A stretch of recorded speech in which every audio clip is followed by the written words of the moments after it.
que estábamos haciendo mal y empezamos a hacer. Y déjame decirte una cosa, tenemos a nivel mundial 67 premios internacionales. Somos la empresa mexicana de chocolates más premiada del mundo. Ese fue el enfoque desde el principio. Desde que Alejandro, mi esposo, y yo tomamos la fábrica, nuestra misión fue hacer el mejor chocolate de México.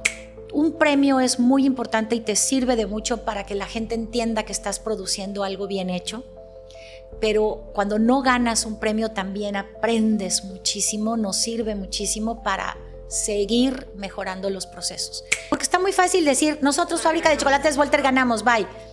No es eso, porque nuestro objetivo no era que la fábrica ganara, nuestro objetivo era poner el nombre de México en el lugar que merece a nivel mundial en el tema del chocolate. El tema es que el chocolate es uno de los productos que más sucedáneos existen, entonces si tú no sabes distinguir entre un buen chocolate y uno que no lo es, estás poniendo en riesgo hasta tu salud.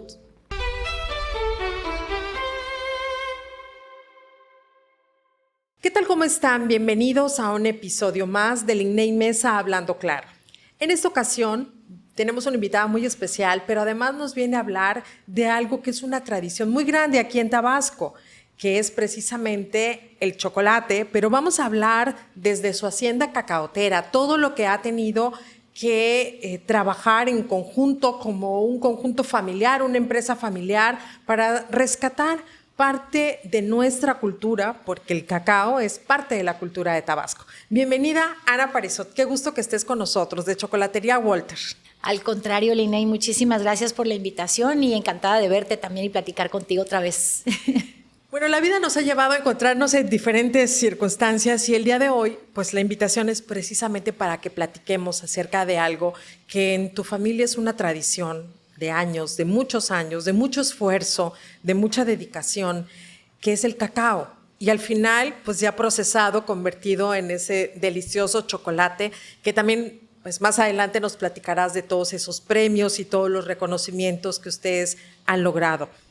No, pues muchas gracias y claro que sí, con todo gusto. Pues nosotros en la Hacienda La Luz, donde está la fábrica de chocolates Volter, tenemos ya 5 generaciones con el cacao y 3 generaciones con el chocolate. O sea, en la familia como que eso ha sido una generación tras otra y nosotros ahorita pues estamos haciendo las cosas que como generación creemos que nos toca, ¿no? Innovar y tratar de sacar adelante los productos nuevos. Los mercados cambian, sabemos, pero al mismo tiempo nos interesa mucho respetar la tradición y honrar todo el trabajo que hicieron los que estuvieron atrás de nosotros, ¿no? Oye, Ana, pero ustedes llevan un proceso desde el cacao, ¿no? Y también rescatar las haciendas cacaoteras que en algún momento pues se vieron un poco medias olvidadas, también ha sido parte de este proceso. Es que fíjate, nosotros es curioso, si tú lo ves desde el punto de vista económico, hay 3 grandes rubros, ¿no? La parte primaria, que es el campo, la agricultura, el sector secundario, que es la transformación, ¿no? De la agricultura como ingredientes y transformarlo y volverlo productos para venta, ¿no? Y lo tercero, que son los servicios, que puede ser en este caso el turismo o la tienda, la venta. Nosotros estamos metidos en las 3 cosas. Eso puede parecer muy bonito, oye, pues qué padre, ¿no? Tienes las 3 cosas, toda la cadena completa. No necesariamente es tan bonito cuando te tomas en cuenta que cada uno de esos sectores te exige ciertas cosas diferentes. Tienes que aprender de las 3 cosas y a veces cuando a un sector le está yendo bien por las razones económicas que sea, otro sector no le está yendo tan bien y entonces tienes que jalar del que sí al que no y así vas combinando un poco, ¿no? Entonces, nosotros vemos esto como una fortuna, como algo muy padre, ¿no? O sea, yo hago chocolate, pero también tengo la plantación de cacao, entonces controlo mi ingrediente desde el campo y eso es una enorme ventaja, pero al mismo tiempo el cacao de repente pues lleva ritmos de sectores agrícolas que de pronto llueve mucho y luego no llueve y luego sube el precio, luego baja el precio y todo eso afecta, ¿no? Y en el tema de la fábrica, que es lo que está en medio entre el sector turismo y el sector agrícola, la fábrica es realmente lo que es el punto focal, es decir, El cacao nosotros lo transformamos, entonces la parte agrícola para nosotros como empresa no funciona si no está la parte transformadora, ¿no? Pero por otro lado, el turismo tampoco funciona si la gente no puede visitar la fábrica y la plantación, ¿no? Porque está completamente ligado a eso. Entonces es importante tener los tres bien, pero cualquiera de los tres te puede jalar en un momento dado y es complicado también, ¿no? Bueno, también nos ha tocado vivir unas sequías muy fuertes, nuestra temporada de calor muy fuerte o demasiada lluvia, y a pesar de que el cacao es adaptable, pues también tiene sus altas y sus bajas. Es que fíjate que es curioso porque el cacao, como es un cultivo de varias generaciones, o sea, tú siembras el cacao, es más, yo estoy cultivando cacao que sembraron mis abuelos, pues. Entonces, quiere decir que sí, es un cultivo de varias generaciones y tiene cierta adaptabilidad por lo mismo, porque es un árbol que está ahí durante muchísimos años. Pero el cambio climático, la manera en que el cambio climático está afectando ahorita es demasiado drástica. No le da tiempo a las plantas a adaptarse. Ahorita en Tabasco, ¿cuándo habíamos visto una temporada de sequía de más de 6 meses, como lo vimos hace 2 años? Eso fue una locura. En Tabasco los únicos meses que no llueve son marzo y abril. De ahí en fuera, de ahí en fuera, no sabes, puede llover en cualquier momento, pues. Pero para nosotros eso es complicado porque una sequía de 6 meses, ¿cuándo? Y el tema es que no nada más fue Tabasco. El cacao se cultiva en toda la franja tropical alrededor del Ecuador, entre el trópico de Cáncer y el de Capricornio, en todo el mundo, continente africano y asiático y americano. Este impacto es global, el cambio climático es un impacto global. Nosotros tuvimos problemas, pero también África y también Asia, y entonces eso impactó directamente en el precio del cacao a nivel mundial. Y eso hizo que la fábrica se afectara y por ende también la parte turística. Totalmente. Fue un impacto, no te puedo decir que inesperado, porque ahorita hablar del cambio climático ya es una cuestión que ya todos sabemos que está estacionada, que es algo con lo que tenemos que lidiar. Ya no se habla ni siquiera de cambio climático, sino de adaptación climática, porque eso ya está aquí, ya no lo podemos cambiar, nada más tenemos que ver de qué manera trabajar con eso. Entonces no es algo que no esperáramos, pero sí el impacto fue más duro de lo que pensamos. Oye, Ana, y parte del trabajo que ustedes hacen, pues es la fábrica de chocolate. ¿Lo trabajan únicamente con lo que ustedes producen o tienen? No, sí compramos. Llegar más de... Compramos cacao en diferentes plantaciones, y eso es algo muy padre porque te voy a decir, es como un poquito, nuestra plantación produce ciertas variedades de cacao, cierta mezcla. Te voy a hablar un poquito como se habla en el lenguaje de los vinos o en el del café, porque es muy similar lo que sucede en el cacao, ¿no? Y nuestra plantación tiene ciertas mezclas de variedades. Eso que producimos nosotros en la Hacienda La Luz, solamente lo usamos para una barra de chocolate que es la barra 80% cacao. Todas las barras 80% cacao que nosotros producimos de la marca Quetzali, que es la línea que trabajamos de chocolatería de aroma, todas están hechas con nuestro cacao, con unos protocolos de fermentación específicos que hemos desarrollado para esa mezcla, con un secado al sol, solamente al sol, y así. Pero tenemos otras barras de cacao con diferentes porcentajes de la línea Quetzali, que pueden ser 72%, 74%, 85%. Cada una está trabajada con una variedad diferente de cacao o con una mezcla de una hacienda en particular.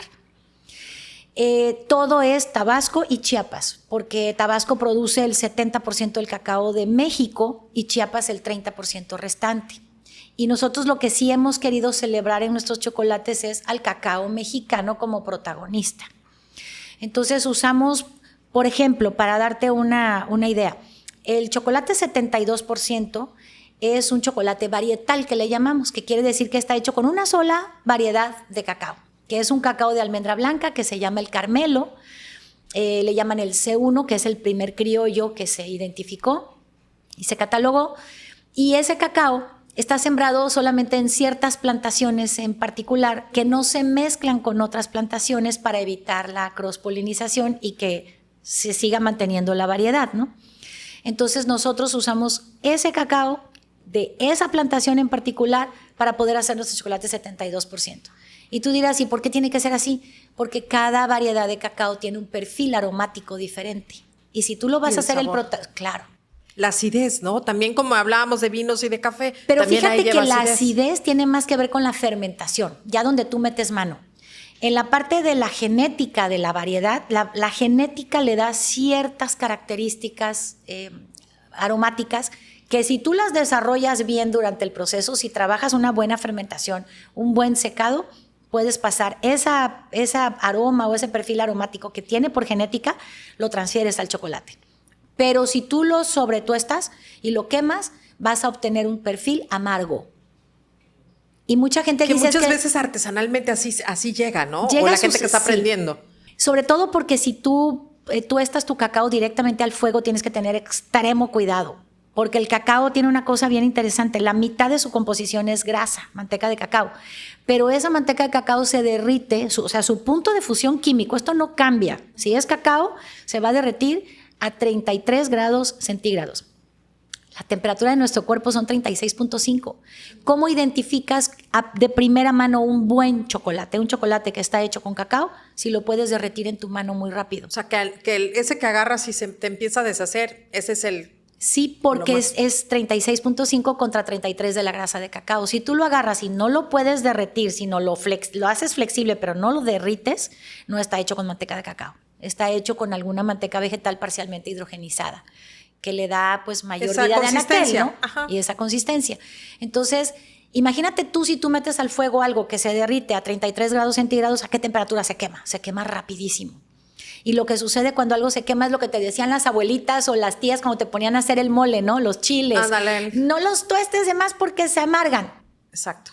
Lo que pasa cuando se sobretuestan es que se amargan. Entonces, tú consideras que el chocolate es muy amargo, es porque nunca has probado un chocolate bien tratado. Bien. Con un cacao bien trabajado. Con consistencia. Sí.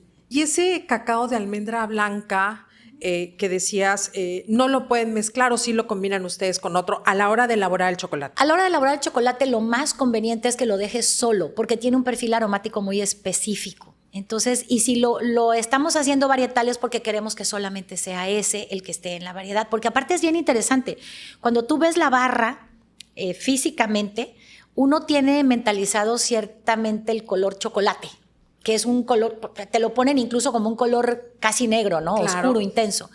Cuando tú ves una barra que está hecha con cacao, almendra blanca, el chocolate parece que fuera chocolate con leche y no chocolate oscuro. Tiene un tono mucho más suave. Más suave. Más suave, pero no tiene leche. Lo que sucede es que como la almendra es color blanca y no morada como serían los otros tipos o variedades genéticas de cacao, el tono de chocolate... A la hora que el tueste exacto, y el procedimiento te lo da suave. Un tono cocoa, vamos a llamarle. Exactamente, un tono mucho más suave. Entonces, si tú quieres identificar una barra que te digan, esa es de criollo, y la ves muy intenso, una de dos. O no es criollo, o ese criollo está quemado. Para que sea una barra de cacao criollo que verdaderamente tú la puedas identificar a la vista, tiene que ser color chocolate claro. Ahora, yo estoy diciendo criollo y si me escucha mi gurú de la chocolatería, me diría, ya no se dice criollo, ya los cacaos que antes nosotros decíamos criollos ahora se llaman... Es una palabra común para nosotros. Claro, y para Tabasco sobre todo muchísimo. Es una cuestión cultural que sigamos hablando así. Pero para otras partes que nos ven... ya no decimos cacao criollo, decimos cacaos mesoamericanos, porque los cacaos criollos tienen un origen en Mesoamérica. ¿Y por qué? Porque criollo significa del lugar de origen. Y lo hacen en contraposición contra el cacao forastero, que le llaman, que es el cacao sudamericano. Y eso hace parecer como que en Sudamérica no había cacao en la época prehispánica, solo en Mesoamérica, y eso no es cierto. En Sudamérica también había cacao en la época prehispánica, entonces no tenemos por qué llamarle forastero a ese cacao y criollo al de acá. Esa diferencia no te deja comprender la realidad histórica y cultural de los cacaos, ¿no? En realidad, actualmente nosotros tratamos de quitar esa como retórica y poner los cacaos criollos son mesoamericanos y los cacaos forasteros son sudamericanos. Vamos a hablar de sus lugares de origen más que de las palabras que dieron por principio esa división, ¿no? Claro. Pero era una manera coloquial totalmente de referirnos, no, y en Tabasco lo seguimos diciendo así, la gente lo sigue diciendo, es una cuestión cultural, pero sobre todo por la gente que nos ve fuera, sí es importante tener como ese respeto, ¿no? Para otros países que también tienen mucho que ver en el tema del cacao a nivel mundial. A la hora de elaborar ustedes el chocolate, ¿hacen una serie de mezclas, digamos un blend de cacao o no manejan eso en sus barras de chocolate? Sí, pero el blend a veces viene desde la hacienda, o sea, no es una mezcla que nosotros digamos, aquí tengo 33 de criollo o así, no, sino son los cacaos que vienen de la finca De Aguaselva, de Aguaselva, y esos cacaos así nos lo entregan, ¿no? La mezcla ya fue previamente hecha en la finca, no porque la hayan querido hacer, sino porque los árboles están cross-polinizados y hay una mezcla de facto. Entonces, yo te podría decir que es algo que se oye muy bonito y me lo enseñó un chef francés al cual le exportamos chocolate. Cuando a ti te entregan un cacao de una hacienda y ya viene obviamente así premezclado ese es el sabor, a eso sabe esa hacienda. Okay. Esa hacienda sabe a esa mezcla. Y tiene mucho que ver también el tipo de tierra, ¿no? Tiene que ver el tipo de tierra, pero tiene que ver también mucho la cantidad de mezclas o crosspolinizaciones de cacaos, la hibridación que se dice en el campo. Que se da de manera natural. Que se da de manera natural por la mosquita. La mosquita poliniza. La mosquita, si tú le pones un árbol de cacao mesoamericano y al lado le pones un cacao sudamericano, la mosquita no se va a meter a averiguar. Son de la misma variedad, bueno, más bien son de la misma especie, pues se pueden crosspolinizar sin problema. Entonces, ¿qué es lo que pasa en la crosspolinización? Que los cacaos mesoamericanos cuyas almendras son blancas carecen de taninos y antocianinas, que son las sustancias que pintan de morado a las otras. Las otras, que son las de cacao sudamericanos, son moradas porque tienen taninos y antocianinas. Cuando la mosquita hace las mezclas, te encuentras cacaos que tienen 70% de almendras moradas, 30% blancas en la misma mazorca. O el color ya no es ni morado ni blanco, es rosita. Es cierto. O tiene alrededor blanco y en el centro tiene un punto negro que aparentemente es morado, que es donde se concentraron todas las antocianinas. Es decir, hay unas cosas, pero es como nosotros. Yo al cacao siempre como que le encuentro esa relación con las personas. Nosotros estamos ojos verdes, piel morena, ya no sabes si estás hablando con un mexicano, con un hindú o con un alemán. Es decir, las mezclas que nosotros normalmente vemos en las personas también las vemos en la naturaleza y en el tema del cacao también lo vemos ahí, ¿no? Es algo común. La diversidad es lo que hace que podamos evolucionar los seres vivos. Entonces, entre más diversidad tienes, mejor. Y nosotros estás siendo más resistente a muchas cosas, de adaptabilidad incluso, ¿no? Totalmente. Y nosotros como chocolateros, la diversidad nos ayuda a tener más material con que trabajar. Y de repente encuentras un cacao en una finca y porque lo primero que hacemos es eso. Cuando encontramos un cacao en una finca o nos llevan una muestra, hacemos de laboratorio pruebas.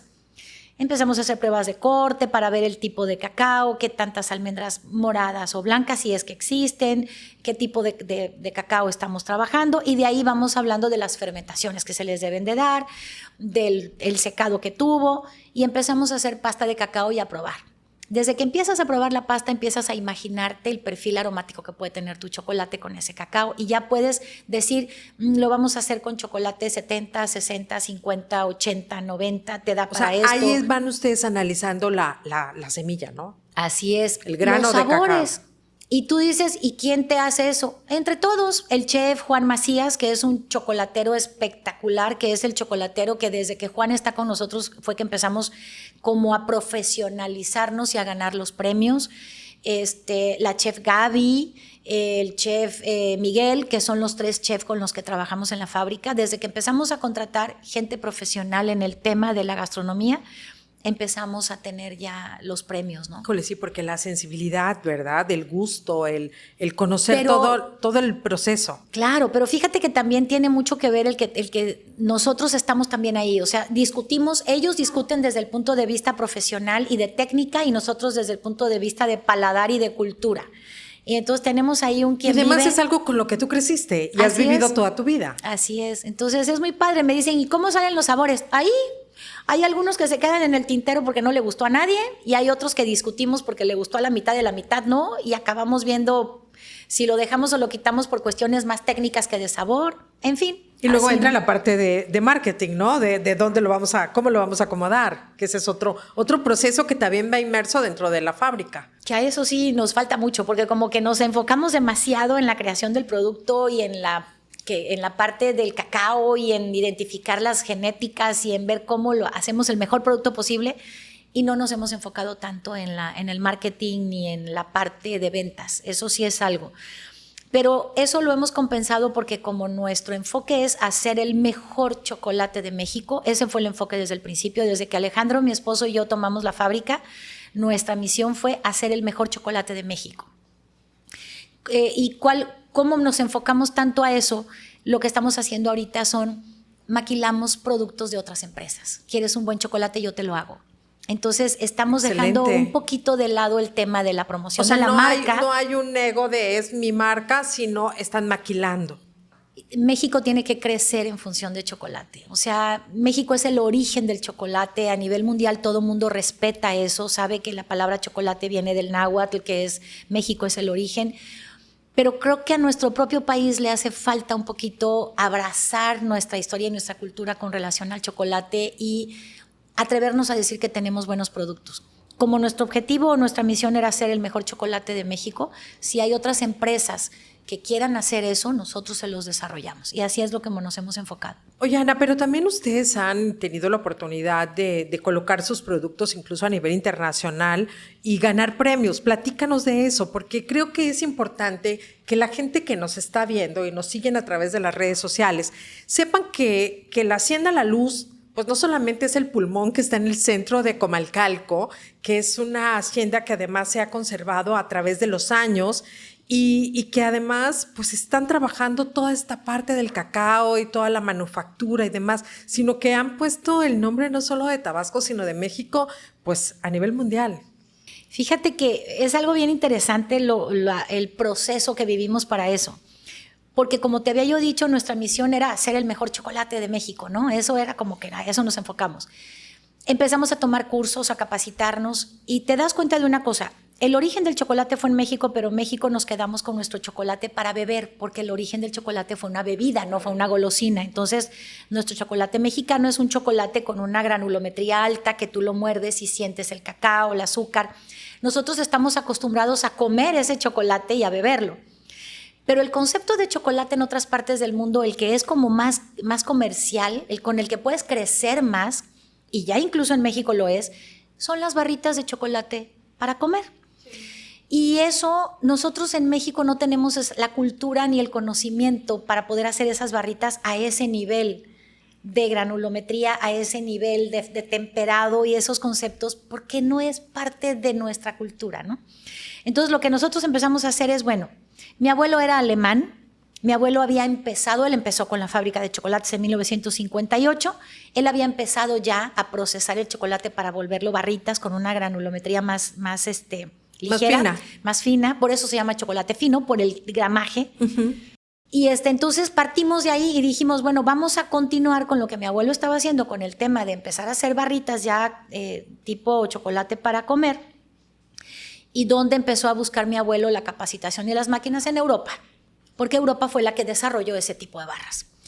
De hecho, fue Henry Nestlé y Daniel Peters en 1875, más o menos algo por ahí empezó.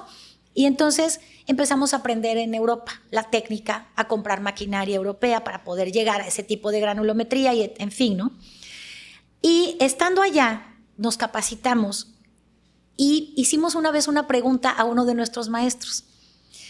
¿Cómo podemos saber si estamos haciendo realmente el mejor chocolate de México? Y me dijo, hay una manera bien fácil, métete a concursar. Hay concursos internacionales de chocolate y te van a catar jueces a ciegas. Entonces te van a decir, estás bien, estás mal y estás mal en esto y lo otro. Te sirve hasta como retroalimentación para saber qué estás haciendo. Tu área de oportunidad, ¿qué puedes componer? Entonces, pues empezamos a competir. Cuando empezamos a competir no ganamos nada. El primer año mandamos un montón de chocolates y todos para atrás, pero ganamos muchísimo más porque lo que ganamos fue la retroalimentación de los jueces. Y nos dijeron, este chocolate está mal, tu nivel de acidez, tu pH, tu granulometría, llega a tantas micras, baja el pH, sube el pH, acomoda, estás haciéndolo así, te falta tu temperado, y empezamos con esa información muy valiosa, que es la crítica, que es la información más valiosa. Empezamos a trabajar para mejorar. Y durante un año estuvimos mejorando hasta que al año siguiente, por primera vez, México ganó un premio internacional en el tema del chocolate, siendo el origen del chocolate, y fue con nuestro bombón de maracuyá. Y lo más curioso es que el bombón de maracuyá es un chocolate blanco, que no es precisamente como que un chocolate muy identificado con México, ¿no? De hecho, el chocolate blanco mucha gente incluso no le gusta porque es demasiado dulce y demás, pero para nosotros eso fue la oportunidad, porque las frutas tropicales son muy ácidas. Entonces, si tú combinas algo muy dulce con algo muy ácido, te queda una cosa espectacular, como el bombón de maracuyá. Que es delicioso. Si tienen la oportunidad de probar, de verdad vale toda la pena. Muchas gracias. Pues cuando nosotros ganamos ese primer premio, ahí entra lo que tú comentabas hace un momento del marketing. Cuando ganamos por primera vez eso y nos dijeron, ya es, o sea, y la misma gente del concurso nos dijo, es la primera vez que México gana a nivel mundial en un concurso de chocolates. Antes de nosotros salir a redes sociales y decir ganamos esto, nos sentamos Alejandro y yo, mi esposo y yo, y dijimos, ¿cómo vamos a anunciar esto? Porque está muy fácil decir, nosotros fábrica de chocolates Volter ganamos, bye. No, no es eso, porque nuestro objetivo no era que la fábrica ganara, nuestro objetivo era poner el nombre de México en el lugar que merece a nivel mundial en el tema del chocolate. Tenemos que anunciarlo así. Entonces, lo que anunciamos fue, por primera vez nuestro país, a través del esfuerzo tan grande que hicimos nosotros, de años de comprar maquinaria y de capacitarnos, por primera vez México ganó una medalla en el tema del chocolate a nivel mundial, gracias a todos los que compran, los que consumen, gracias a los cacauteros que están haciendo un excelente, o sea, están produciendo excelentes cacaos. Que también fue un rescate del cacao. Claro, pero lo que nos gustó mucho es que la gente lo asumió como propio, como cuando mete un gol a selección, ganamos, ¿no? Sí, todos ganamos, todos fuimos ahí. Y qué padre, eso era lo que queríamos lograr. Que la gente entendiera que el cacao y el chocolate, suyo. Claro que lo sintiera suyo, que entendiera que el cacao y el chocolate es una parte importante de nuestra cultura y que ensalzarlo no nos corresponde nada más a nosotros, nos corresponde a todos los mexicanos, ¿no? Y después de ese vinieron más premios, más concursos. Sí, porque pues ya empezamos a entender que estábamos haciendo mal y empezamos a hacer. Y déjame decirte una cosa, ¿eh? Tenemos a nivel mundial 67 premios internacionales. Somos la empresa mexicana de chocolates más premiada del mundo. No me da pena decirlo porque ha sido un trabajal. Quienes te conocemos sabemos enorme. De todo el esfuerzo que esto ha conllevado. Gracias. Pero te lo digo porque están 67 premios. Pero ¿sabes cuántos chocolates hemos mandado a concurso? Muchísimos más de esos. O sea, hay muchos que se han quedado sin ganar, pero que nos han ayudado a mejorar. A lograr los demás premios. Entonces, ¿no? Para nosotros, y esto es algo que creo que es parte de la lección así como macro que hemos aprendido, un premio es muy importante y te sirve de mucho para que la gente entienda que estás produciendo algo bien hecho, pero cuando no ganas un premio también aprendes muchísimo, nos sirve muchísimo para seguir mejorando los procesos. Entonces, ambas cosas son buenas, ¿no? Oye, Ana, y hoy en día, tus productos, ¿dónde los pueden conseguir? Mira, nosotros hemos decidido como parte de la forma como trabajamos, no nos hemos puesto a abrir tiendas. Para nosotros tener tiendas es tener otra parte de la larga cadena. Entonces, no, hemos decidido que sean otras personas que vendan los productos. Entonces tenemos, por ejemplo, aquí en Villahermosa está la chocolatería de origen de Alejandra Bueno. Alejandra Bueno, además, de verdad, la gente que pueda aprovechar ir a sus catas, son unas catas espectaculares. Ella se ha preparado como catadora profesional de chocolate y uno dice, catadora profesional de chocolate, ¿qué tan difícil es probar un chocolate? Bastante. El tema es que el chocolate es uno de los productos que más sucedáneos existen. Entonces, si tú no sabes distinguir entre un buen chocolate y uno que no lo es, estás poniendo en riesgo hasta tu salud. Así te lo pongo. Entonces, sí es interesante. Porque además, digo, perdón, pero con muchos chocolates comerciales, pues sí haces daño a tu salud, pero claro, con un buen chocolate obtienes muchos beneficios para tu salud. Totalmente, el chocolate es un alimento funcional, pero por eso es importante aprender a catar los chocolates y aprender a reconocerlos. Bueno. Totalmente. Entonces, Alejandra Bueno, valga su apellido, ella es una catadora espectacular y hace unas experiencias padrísimas sobre cómo probar el chocolate, cómo reconocerlo e irse desde atrás para que la gente entienda de dónde viene el cacao. Toda esta parte te supersensibiliza y eso es algo maravilloso porque acabas identificándote con el producto y con tu propia cultura. Entonces, ella puso una tienda, Chocolatería de Origen, que está al lado de la Iglesia del Espíritu Santo. Es una tienda muy chiquitita, pero ahí están todos los productos. También estamos trabajando con las personas que tienen las tiendas de quesos y más, que tienen varias sucursales en Paseo Tabasco, al lado de unos tacos muy famosos que hay por ahí. Y en Comalcalco tenemos una tienda en la misma hacienda. Y además en algunos supermercados, incluso de cadenas nacionales, hemos tenido oportunidad de ver ahí claro, no los sé productos. Si pueda decir marcas, no creo. No, pero vamos a decir que los pueden. En esos de más, que dicen más, y en otros que están las tienditas de la esquina, ya estamos ahí también. O sea, pueden encontrar el chocolate de la barrita o el otro más grande, ¿no? El más grande ya no lo tenemos ahí, porque el más grande es un producto un poquito más caro y que requiere más cuidado.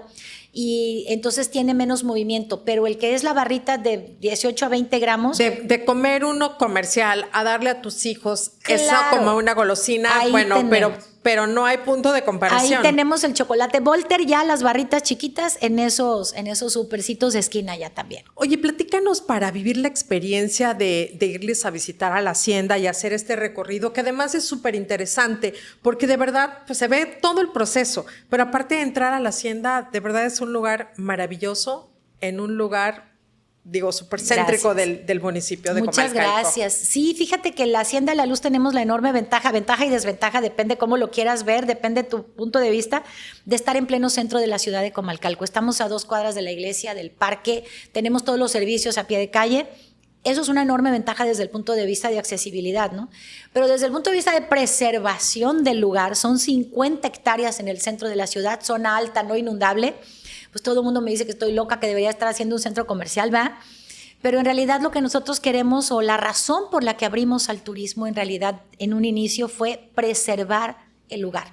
Es decir, el turismo es nuestro proyecto de sostenibilidad. El turismo no me va a hacer millonaria, por lo menos no aquí en Tabasco, que no es un lugar desafortunadamente con mucho turismo. Si yo estuviera a lo mejor en un lugar turístico en pleno, a lo mejor y sí, pero sí me va a ayudar a conservar el lugar, ¿no? Y sobre todo también la gente que nos visita hace mucha conciencia de la naturaleza y de todo lo que implica llegar a una barra de chocolate, que no es cualquier cosa, ¿no? No. Y bueno, ya solamente manejan chocolate, ¿verdad? Chocolates en polvo, chocolates de golosina de distintos, chocolates de mesa, pero sí, chocolate. No vendemos cacao. El cacao nosotros lo procesamos y compramos cacao en otras plantaciones para poder elaborar diferentes perfiles aromáticos de barras de chocolate.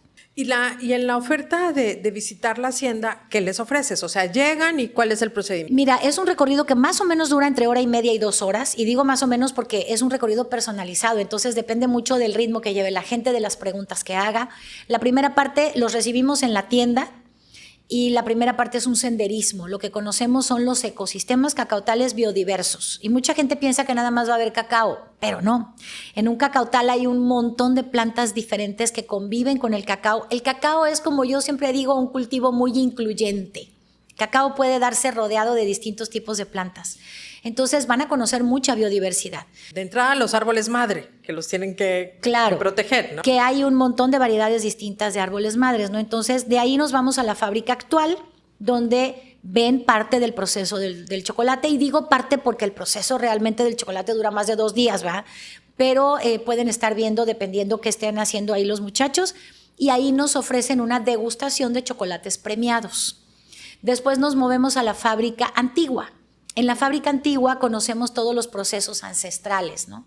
El metate en molino, y hacemos un chocolatito en un molino. Y también estamos en la parte de fermentación, en la bodega de fermentación, donde probamos el cacao, si hay cacao. Porque mucha gente me dice, es que llegué y no pude probar el cacao. Depende en qué época viniste. El cacao es un cultivo, es una fruta. No se da todo el año. No. Entonces tiene temporadas. De pronto ahorita mucha gente que estuvo llegando ahorita en los tours está viendo muchísimo cacao pequeñito en el árbol, pero no pudo probar el cacao porque no estaba maduro. Entonces el nivel de maduración se alcanza como a los 5 meses de haber sido polinizado. Entonces tienes ahí como un proceso largo. Y bueno, depende si les toca obviamente la cosecha, pues ven cosecha, ven fermentación, explicamos. Y terminamos en la hacienda, en la casa de la hacienda, que es una casa que data de 1875, y ahí explicamos mucho de la arquitectura vernácula, de la historia de la familia. Entonces se mezcla un poquito la agricultura con el procesamiento, con la prueba, con la historia, con la cultura y demás, ¿no? Y aparte es una hacienda que por el año que mencionas es pues de mucha historia, ¿no? También han pasado tantas cosas, ¿no? En el mundo, y la hacienda La Luz ahí sigue en Comalcalco. Así es, correcto. Y los recorridos son reservados. Eso te iba a preguntar, o sea, ¿dónde pueden contactarte para reservar el recorrido? De pronto a lo mejor viene alguien de fuera o alguien está viviendo aquí, o dices, bueno, yo soy de aquí y nunca he ido a una hacienda, porque puede darse, claro, ¿no? Les puedo dejar mi teléfono, sí, porque así lo hacemos por WhatsApp.